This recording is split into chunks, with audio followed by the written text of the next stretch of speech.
now let's go into what is happening in this field. Many of you have been to business school, so you've taken the courses and basic marketing, further marketing strategy courses, etc. And since you've been out of school for a while, let me tell you what is going on. So the first thing you see, and again, I am not talking too much about India because I'm not familiar with what the trends are here. But the first thing we see is that finally business schools start to distinguish between the term marketing and the term strategic marketing.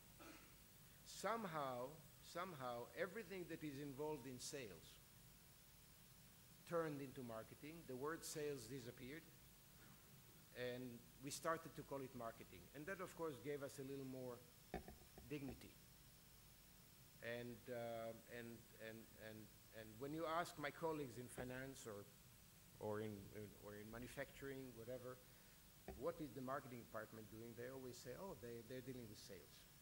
Okay, and that's how all the functions, and even in business schools, that's how everyone considered marketing. And finally, after many years of battle by my colleagues around the world, we managed to get our colleagues and people in a lot of companies to understand that when we say marketing, there are really two domains. There is the domain, the operational domain, or what we call in our profession the marketing mix, which is the activities of sales, of advertising, of promotion, things like that. And what we call strategic marketing, which is, if you want, the R&D of interaction with the customer. In other words, what we are saying is that you have a function called research and development in every company, and that function visualizes product specifications, how will they be manufactured, etc. And then all the physical aspect of making it, delivering it, etc., is done according to that vision and according to those blueprints. But as soon as it reached the factory gate, it became an art, magic. In other words, there was no systematic planning and visualizing as to why should it sell. But you see, the people inside the factory didn't care because it left the factory, it's out the gate.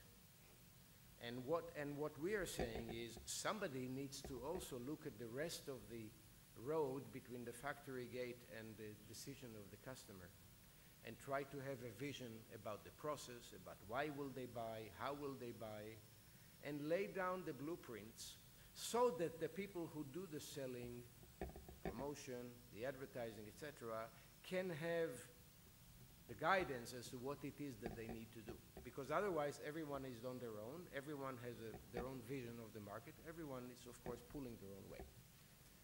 So that I would call a profession of visualizing, R&Ding what happens beyond the company, beyond the factory gate, is what we call strategic marketing. And finally, it's getting recognition and not just being conglomerated together with all the sales operation, which they are still very honorable and respected, but this is not strategic marketing. This is marketing operations.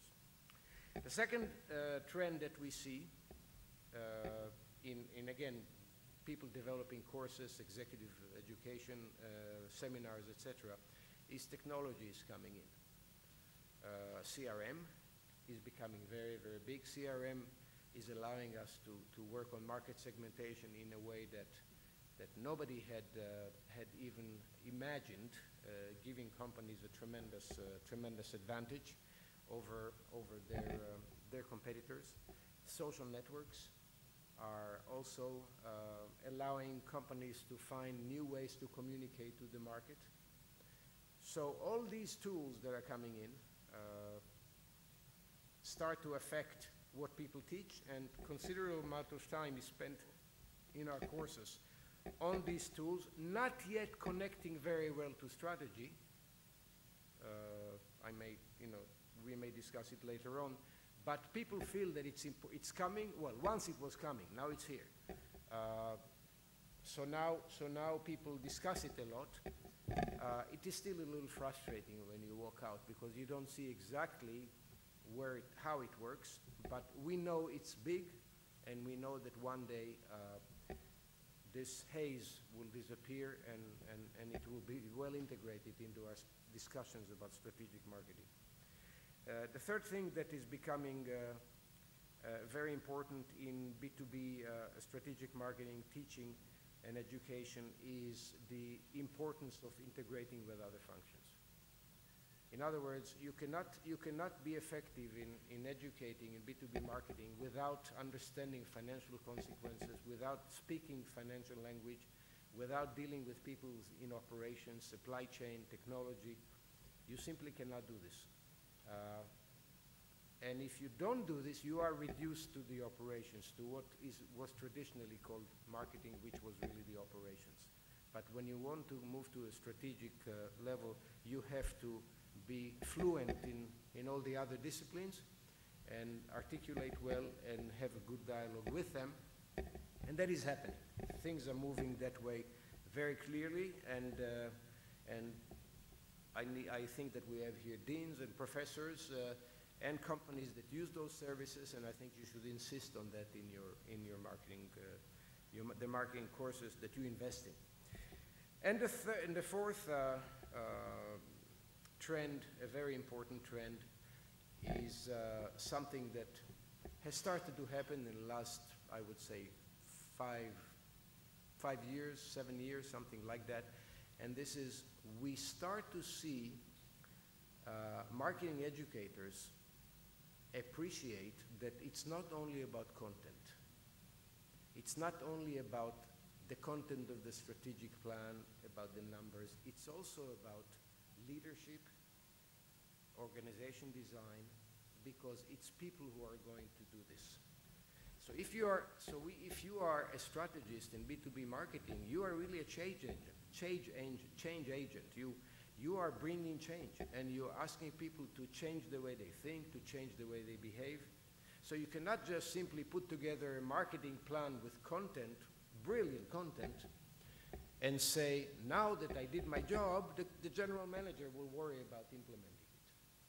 You have got to convince a lot of people about your way, understand where the barriers are, understand the strategy of change, assist your management with it, and basically lead it.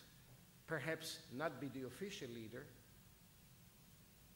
but unofficially you are the leader because you have the vision.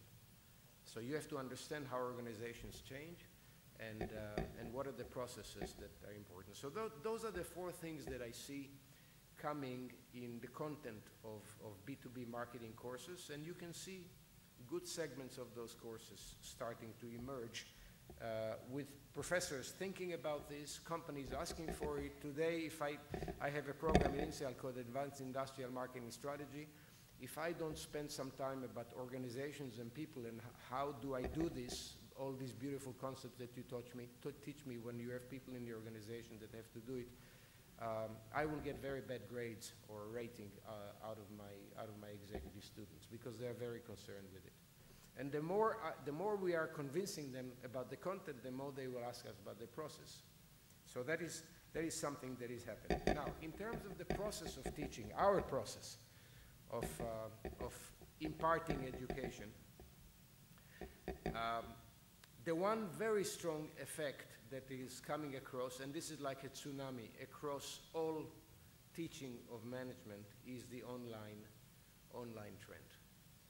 Schools like Harvard Business School, MIT, Stanford, INSEAD, and others are coming up with programs which basically democratize the field. Everyone now has access to the basic courses.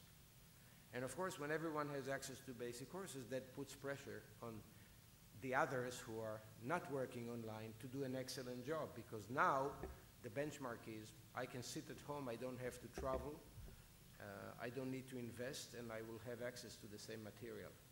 And if I can document that I've done this successfully, and I can guarantee that companies will start reverting to certification through online methods that will be credible, that will be tremendous competition to business schools, because those programs are becoming better and better. So this is something to watch and to integrate into our strategic planning as educators. Second thing that is happening is finally, it's at the end of my career, but finally something that I worked on for many years is finally emerging with critical mass, and this is the use of simulations in management education. I started it in the late 70s, developed a simulation called Industrat, which is industrial marketing strategy simulation. We used it at INSEAD. It's being used in the top schools by my colleagues. It is used in this country. I used it with companies here. It is one simulation. There is another simulation that you might be familiar called Markstrat. Another is Brand Map. Another is what is it? A marketplace. All kinds of simulations, but there was not yet critical mass. But with more and more technology penetrating into the classroom, finally faculty is taking the risk of investing it, learning it, and they get the reward of being effective in the classroom.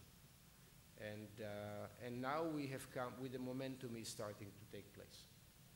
And the other sector that has woken up to it is companies. Companies are now asking for business schools to train their managers when they send them to the business school using simulations, because they want them to really make mistakes without the company paying, like a flight simulator.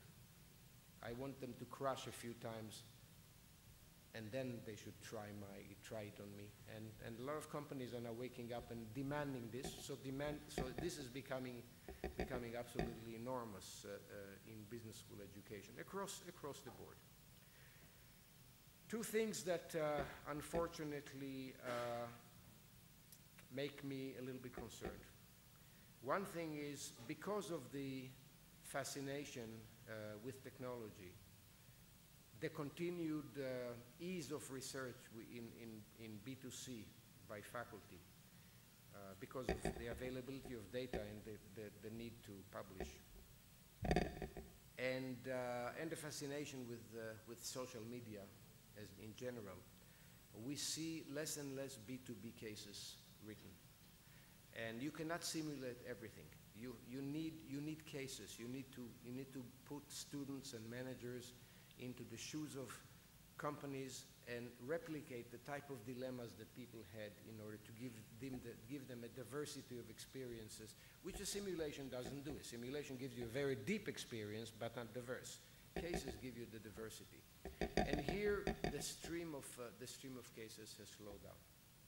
So that's a concern. That's a concern because, as I said in the footnote to my very first slide, the majority of the GNP is B2B. So we are now sliding into a situation where the demand for B2B education is very, very strong, yet business schools or business school professors are converging on B2C, which is going to create a problem, because we will be using old cases. The group of faculty who really will be experts and knowledgeable on B2B will shrink. Of course, those who stay, like I did in many years, we are very much in demand, and it's great to be in demand, but industry needs a supply of faculty in B2B. And so that is a concern that I have. And finally, thank you. And finally, it is still the most exciting field because of its complexity. way more complex and way more stimulating than B2C, I think.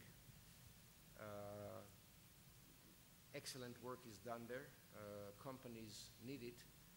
And I hope that a few thoughts here provoked perhaps some thinking by business school faculty and leaders here to see whether you can build up to the demand of your clients who are sitting right in this room. So thank you very much. These were my thoughts.